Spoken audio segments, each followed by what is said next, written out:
All right, let's talk about knowing your audience. And I'm going to try to do this in just a couple minutes, which is not easy, but I'll do the best I can for you.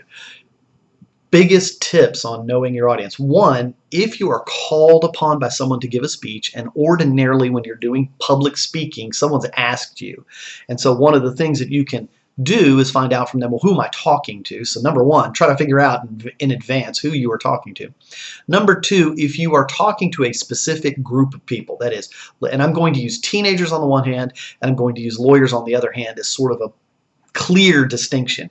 If I'm talking to lawyers, I'm going to use certain vernacular that lawyers use and words that lawyers use that teenagers generally may or may not understand. On the other hand, if I'm talking to teenagers, I'm going to use a certain vernacular and certain words that lawyers may not understand, right? And so you try to figure out who you're talking to or who most of your audience or the main part of your audience is, and then direct what you're saying to their frame. That doesn't mean that you ignore important statements or important truths or whatever. It doesn't mean you don't say things that you need to say.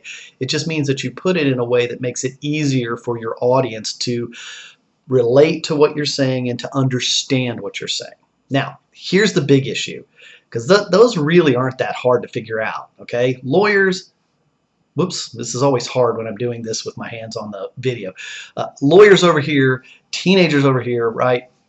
That's an easy gap. But what do you do when you got a mixed audience? You got some lawyers, you got some teenagers, you got some old people, you got some kids, you've got a mixed bag of people from, everybody from the person who works at the fast food joint to the guy who's a plumber to the person who's a nurse to the person who works at the bank, and I mean, everywhere in between. What do you do?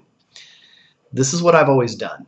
And this has helped me, and I think it's worked pretty well for me over the years, is I shoot for about what I call an 8th grade level of speaking.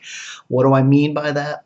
I think of the typical 12 or 13-year-old and kind of try to speak at a place where I'm engaging the person who's at that level. Does that mean everybody has an 8th grade education? No, that's not what I mean. But what it does for me is it means that I choose my words carefully. Now, here's the thing. That doesn't mean that if you need to use a word that's tough, that you don't do it. You should. Okay? You should. And so I mentioned the word vernacular a few minutes ago. That may or may not be a word that is familiar to you.